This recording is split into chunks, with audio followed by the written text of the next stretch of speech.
In a surprise move, Fox is acquiring Roku for $22 billion. Is it a good deal, bad deal, or something in between? We discuss from all angles. Listen on.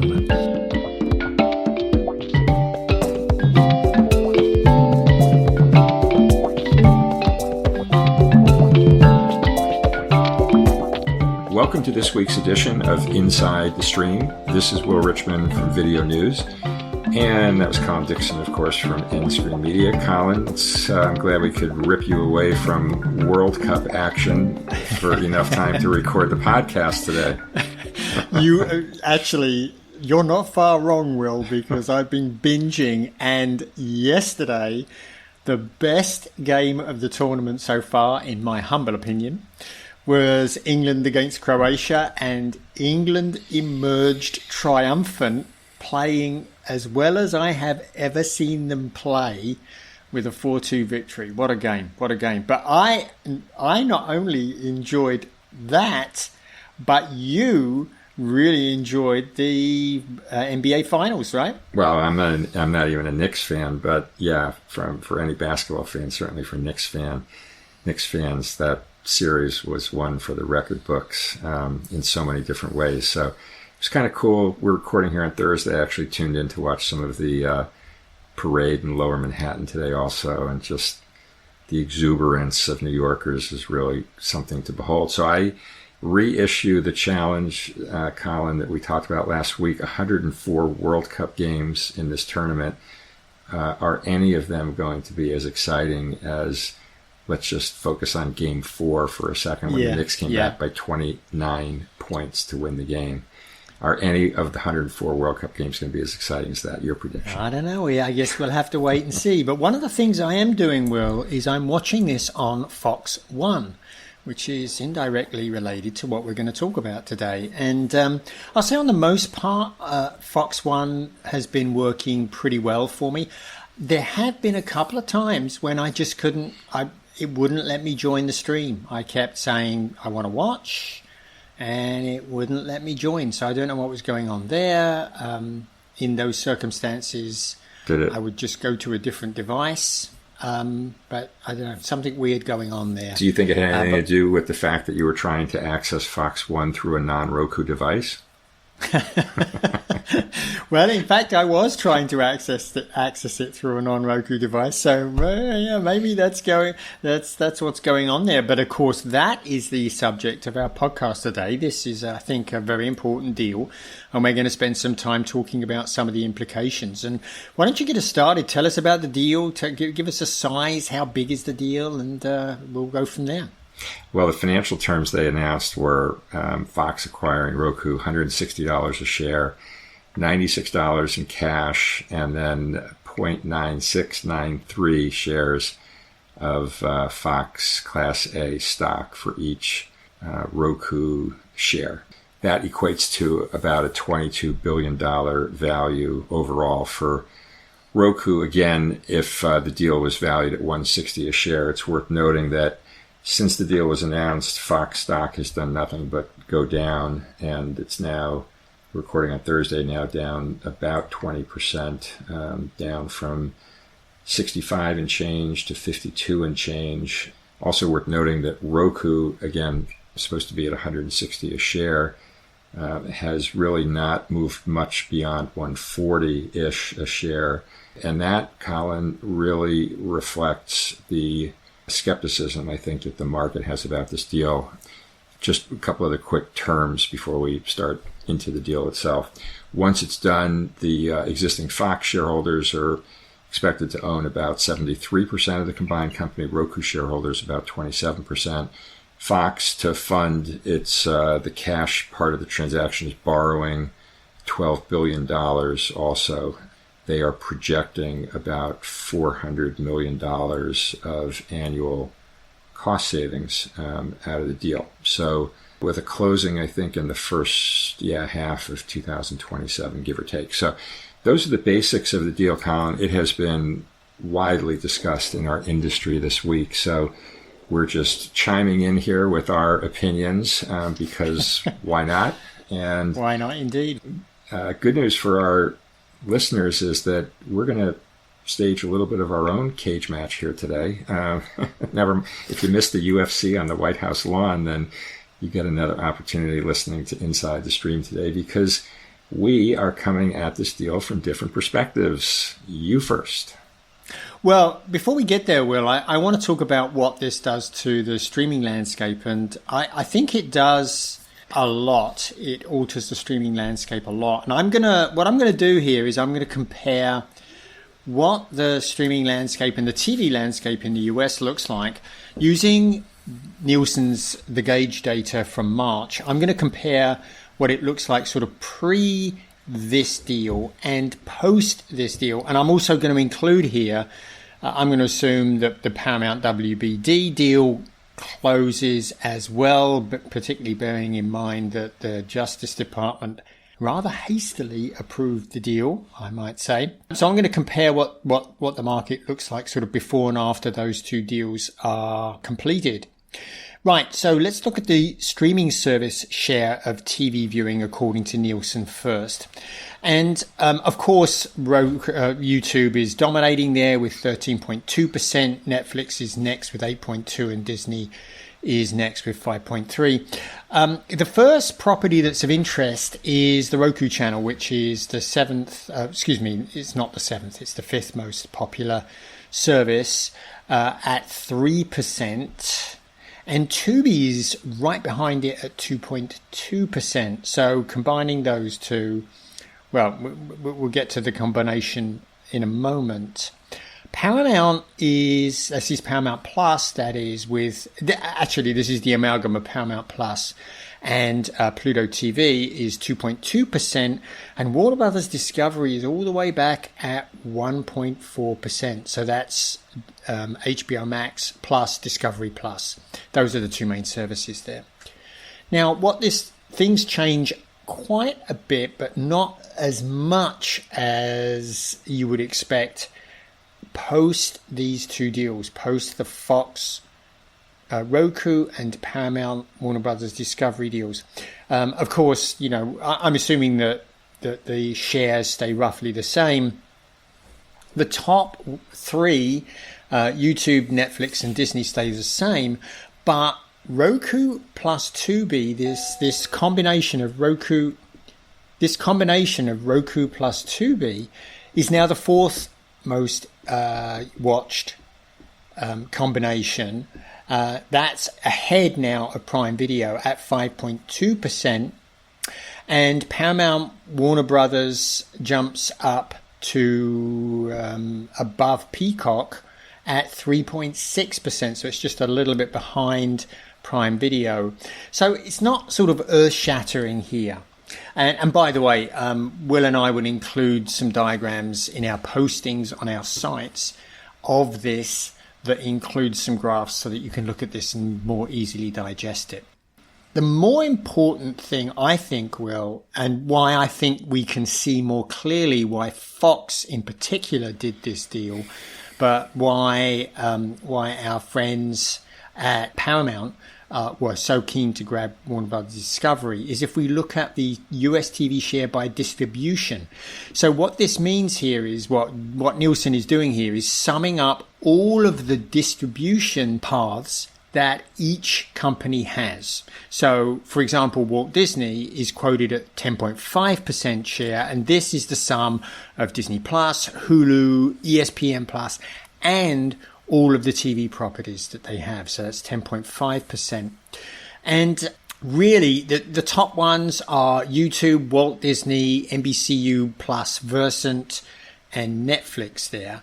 And you have to, just below Netflix is Paramount at 8.1%, Fox at 7.2%, Warner Brothers Discovery 6.1%, and the Roku channel at 3%. Of course, we talked about that already. Things change a lot after the combination here, because the combination of Paramount, Warner Brothers Discovery becomes the biggest source of TV in America at 14.2%. ahead of YouTube, and Fox plus Roku jumps up to 10.2%, and in fact of the top five, 4 of them are what we would call traditional TV broadcasters. Only YouTube is in that mix. It's the only one. And Netflix drops to 6th position from its current position at 4th. So this has, I think, enormous impact on who controls what people are watching. Okay, so let me jump in for a sec, Colin. Just focusing again on Fox plus Roku. Fox plus Roku goes to 10.2%, and that puts them in what position on a... 4th. Okay, so they become number 4. So for sure, the landscape is shaking up when you look at, as you said, by distributor. So let's just transition quickly to the question that I had asked you, which is why you like the deal. Well, like is a strong word. I actually do like this deal for Fox. And I have a couple of reasons why. I have three main reasons. So the first reason is they already have the second most popular fast services, according to Nielsen, which is Tubi. They will now get the Roku channel to combine with them. And according to them at least, but I've actually heard this data independently as well, the two fast services don't compete as much as you think. Apparently 80% of Tubi viewing is on demand and 80% of the Roku channel viewing is live streaming. So the two services kind of complement each other. So there's reason to have both. Okay, apparently. So big, they become bigger and fast is reason one.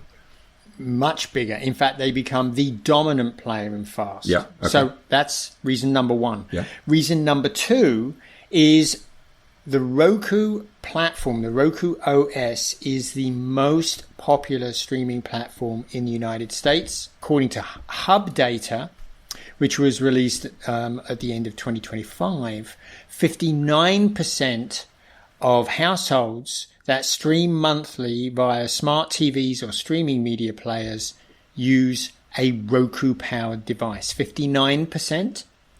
Samsung Tizen is the second with 49%, and then Fire TV and WebOS and Android TV are all quite a way back from that.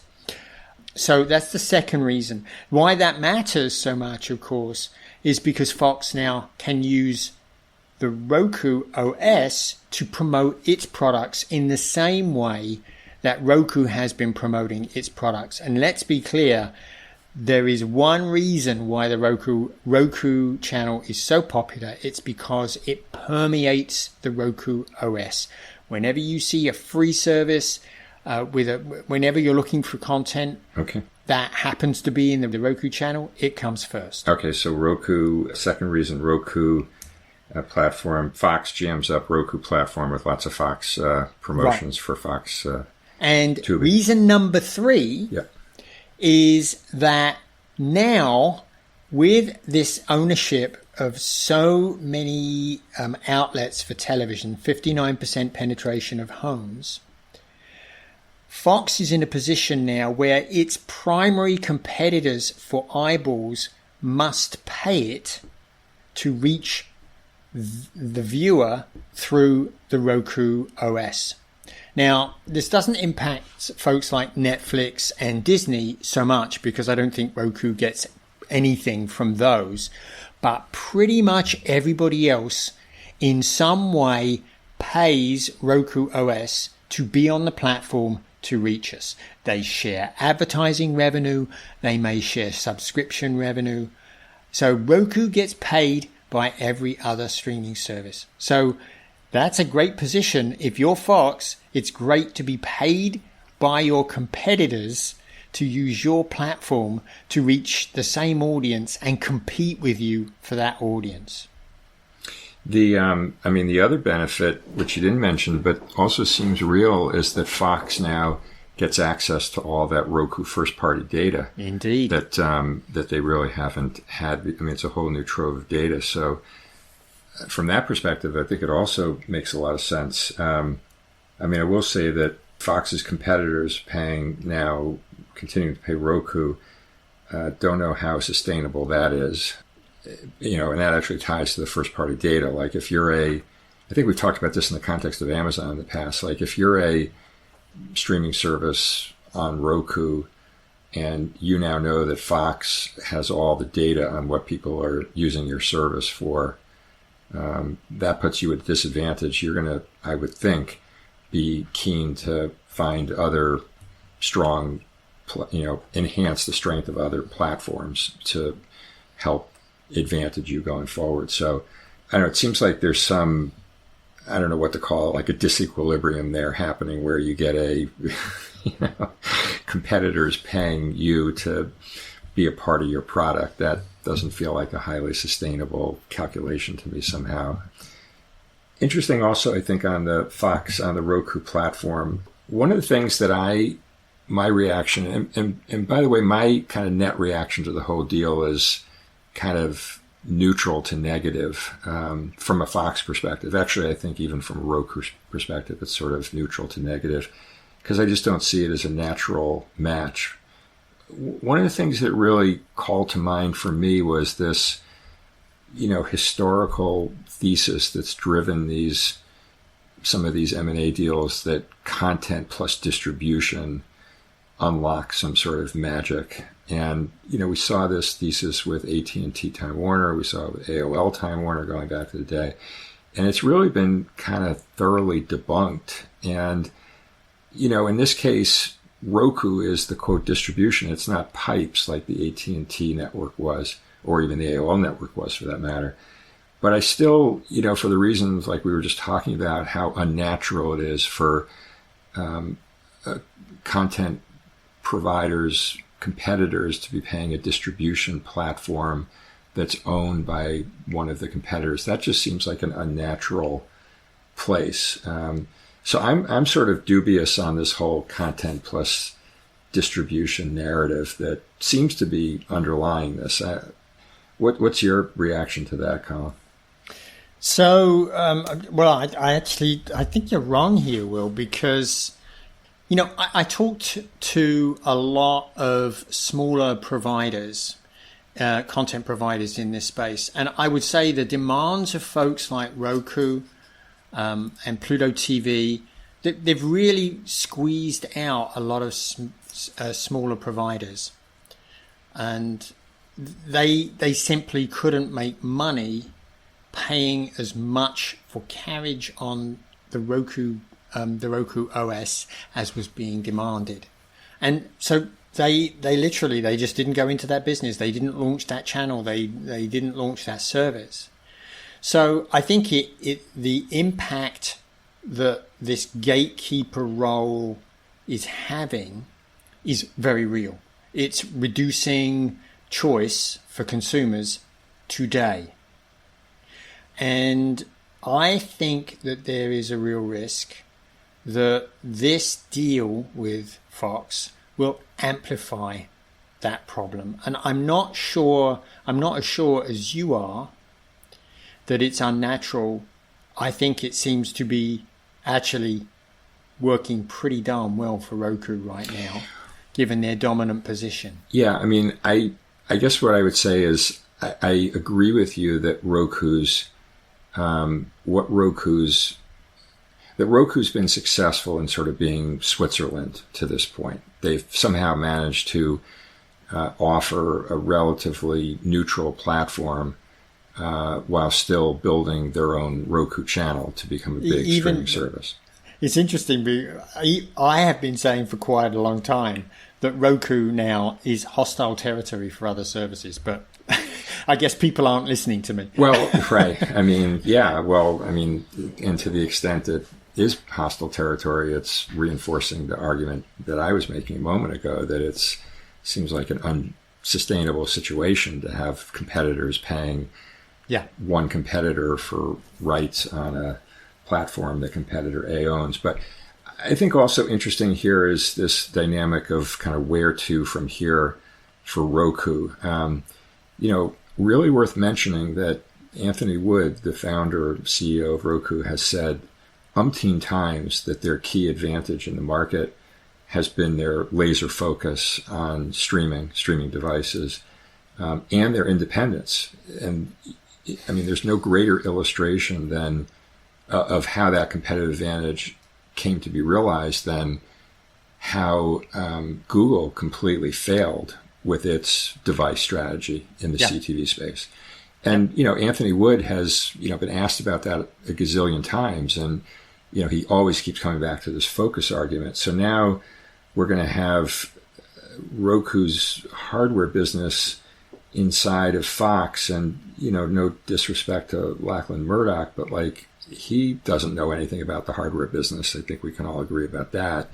And now there are these competing priorities, like we were just talking about, how to satisfy the interests of these third-party streamers that are on the site. So that all creates, to me, kind of an environment that feels confusing with lots of different trade-offs, loses that key competitive advantage that Anthony Wood always talked about. But an even larger question, I think, is just what does Roku's hardware business look like going forward? I mean, that's the key underlying advantage of how Roku gets to be in this place where they can get payments from all these different streaming services. And, that picture, that Roku hardware picture, which of course has enabled the services and advertising business. So there's no question it's been successful to date.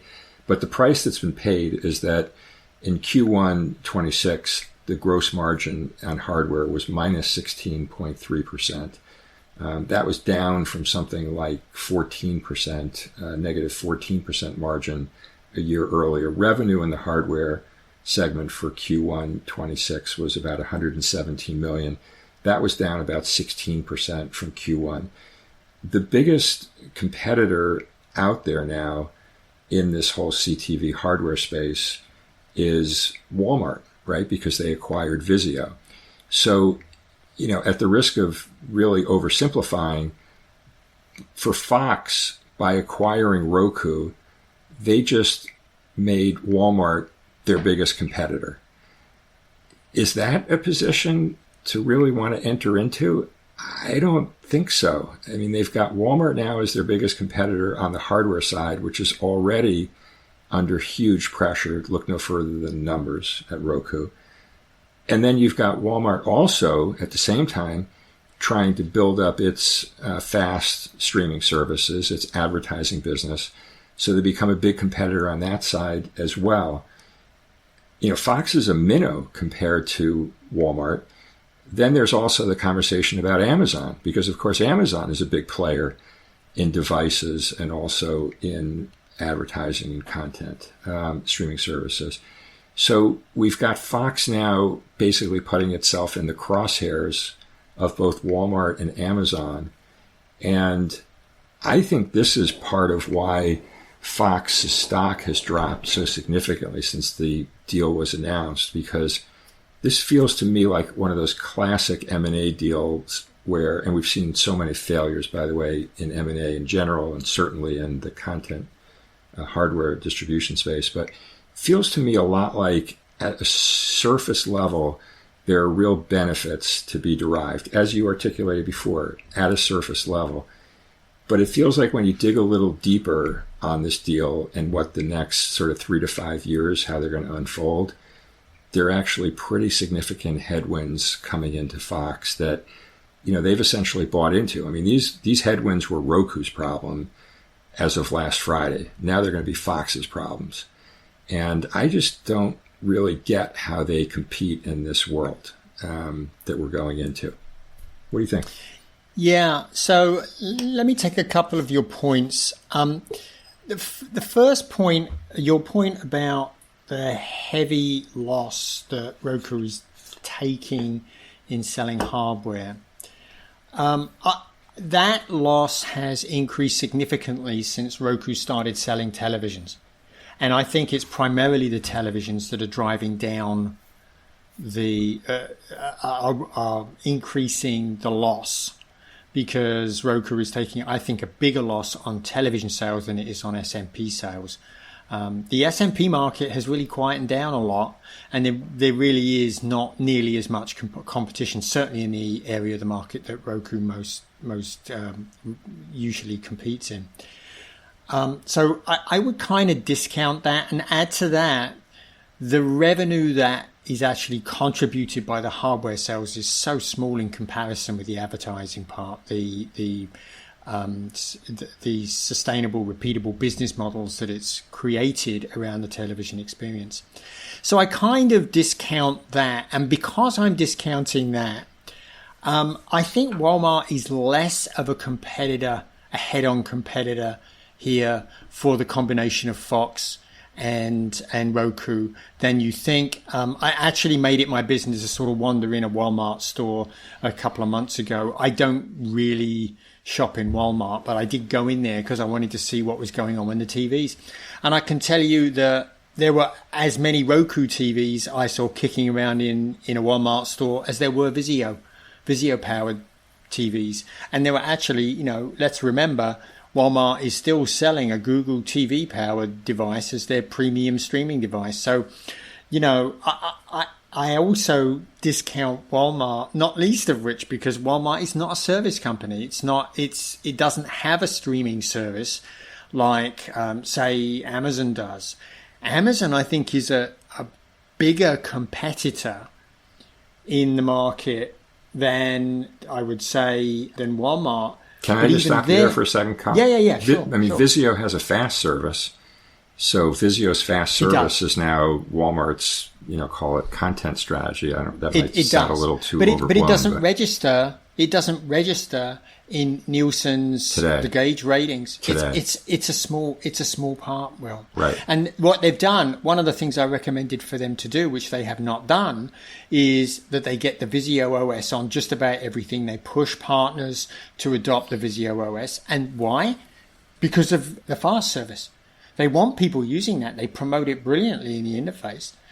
So they want people using it. But unfortunately, I haven't seen Walmart jump all over that. I would have been all over that if that had become my responsibility inside of Walmart, but they haven't done it. Just you wait. Well, I'm afraid Walmart's track record in this business has not been good, Will. Well, I think that's a fair point, Colin. Just as I'm, taking shots at the, failed legacy of M&A, we can't exclude Walmart from being subject to that same scrutiny, right? Right. There's a lot of potential in the Vizio acquisition, but that doesn't mean it's ever going to be fully realized. And to the extent that it's not, and Fox/Roku can execute on their strategy, then, what I'm saying is obviously heavily discounted. So I'm tilting in favor of Walmart executing and Fox/Roku not executing, but anyone's best guess. I will point you to the excellent stewardship that Fox has provided to the Tubi service, right? They've helped Tubi continue to grow. They've let Tubi run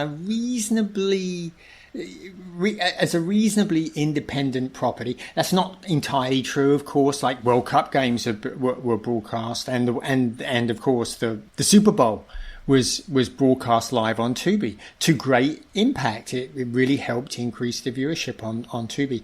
So, I think that given that Fox has done so well with its stewardship of Tubi, and the fact that the Roku channel is by far the most important acquisition. Well, actually, I think your point about the ad tech that it's getting here is also really critical. Roku is heavily invested in ad tech. I think that's extremely valuable to Fox as well.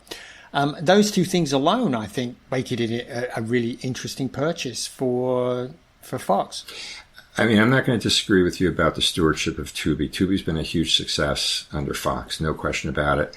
I would put an asterisk on that, though, to say that there's much more natural alignment between Tubi's business and Fox's underlying business. There's much less between Fox/Tubi and Roku. And, at some point, this stuff, the rubber meets the road.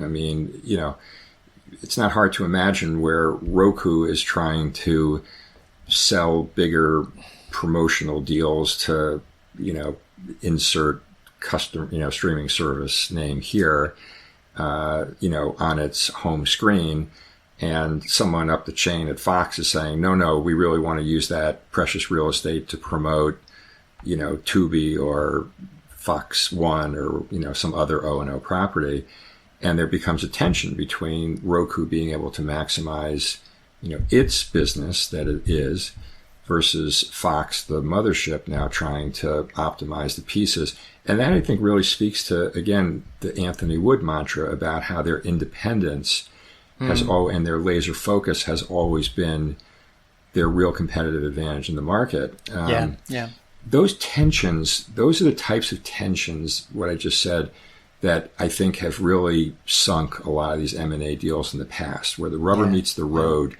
There's just some inherent irreconcilability between the goals and objectives. And by the way, how executives are compensated. Another big issue in these M&A deals is, when executive A is compensated for doing this and executive B is compensated for doing that, then executive C above them has to weigh in on who's going to win that battle. And, that creates a very messy cultural world where not everyone's rowing in the same direction. So these are the realities of these deals. And I don't know that Fox Tubi had that many of those sort of irreconcilable types of issues. So I think probably my last comment on this deal before, because we certainly have run a little bit over on our usual time, I just want to say that although I think personally it's a good deal for Fox, I think they'll get a lot of value out of this acquisition, and I kind of like it more than the Paramount Warner Brothers Discovery deal. It's a lot cheaper as well for Fox than another deal. I actually don't like this deal for the industry, and it's partly for the reasons that you've sort of highlighted, Will, and I'm going to re-highlight, and that is that I think it's anti-competitive in the streaming market. I think Fox will, and if the deal is approved, I would certainly use my position in people's homes to promote my services like Fox One and Tubi, of course, to garner leverage and boost the usership of that. And as we've seen, Anthony Wood, who's the CEO of Roku, has boasted about how successful, I think he said something like 80% of plays of the Roku channel content does not come from the Roku channel interface. It comes from the Roku OS, where people search, find, and click. That is so powerful. And this is anti-competitive in my mind. And so anyway, I'm not in favor of it from an industry perspective. But if Fox can get away with it, boy, it certainly works well for them, in my opinion. And I'll just add one thought to yours, which is another piece we haven't discussed yet. But the Fox brand, of course, is toxic to a good chunk of, Americans. Yeah. And the idea that they're going to be using a platform and have their data harvested by a company that's toxic to them is going to be enough to switch off, unplug a lot of Roku boxes out there. Which is why, Will, you will not see Roku OS and the Roku brand go away and be replaced by Fox, and why Fox hasn't changed the name of Tubi and will not change the name of the Roku channel, because it doesn't want to wave that red flag in front of probably half of Americans. Well, they certainly don't want to wave the flag, but lots of people know what flag is being waved implicitly, just given how well covered these things are. And so that's another risk factor here, by the way. It's another risk factor. There's a political element to this that is really rarely present in other deals. So anyway, I think we flogged this one, Colin. It'll be fun to... I think one thing we can know for sure is there's no regulatory risk of this deal not getting approved. Well, given the way the WB deal has just been swept through by the Justice Department without any real oversight, I think you're probably right. We'll leave it at that, Colin. To be continued. Great chatting. Thanks, everyone, for listening in on this week's Inside the Stream. We'll see you all again next week.